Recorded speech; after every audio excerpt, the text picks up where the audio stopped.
This is historic for all the wrong reasons. The amount of people dying in a single tornado on a single day, this hasn't been seen in several years. And when we say that it's historic, that doesn't mean as much as when you see the actual picture. So what I want you to do is just take a look. This is in that area, Beauregard. Scott Filmer, a guy who lives out there, did this. You can see the people are walking in to look at their houses, but I also want to show you some of the stuff on the ground that the residents are taking. Imagine this metal, sheet metal, just wrapping around a tree. And this is just the ones that are still left standing. Many have already fallen down. Now neighbors are not only dealing with the news that some of the friends and family have died, but they're also trying to pick up their own pieces of their life, and it does not look good for the foreseeable future there in Alabama.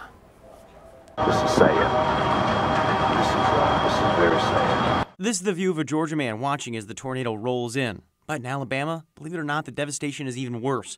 From this aerial view, you get a better idea of that damage. Trees snapping like toothpicks. This spot here, well, the damage is between 1/4 and a half-mile wide. We're talking several miles that it traveled on the ground. The damage is significant. I would put it in the category of catastrophic. The death toll still climbing. Those who survived waiting to hear more about neighbors and friends, many who just didn't have time to evacuate. Oh, it went from dark to daylight. I just watched it just suck the clouds in and everything. I've lived here my whole life. Me personally, this is, especially getting out and helping, this is the worst. And according to the Lee County, Alabama Sheriff, this is far from over. While cleanup was already underway late Sunday night, drone searches had to be called off because of dangerous conditions. And of course, there are many who remain injured. We still have some people that are reported missing.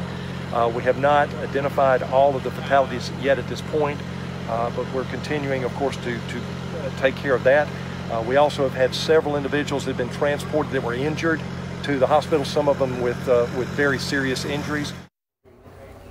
Now this is another picture that gentleman I told you about earlier, Scott Filmer, took. This is kind of near his backyard area. You can see the amount of trees, the devastation that's there. And he notes that he's thanking all the people that jumped into work, the more than 150 first responders, many of them including volunteer firemen. So these are the people that live and work in that area. And oh, by the way, they're volunteers. Those are the people that will be working, trying to save more lives as we see sun up later on today.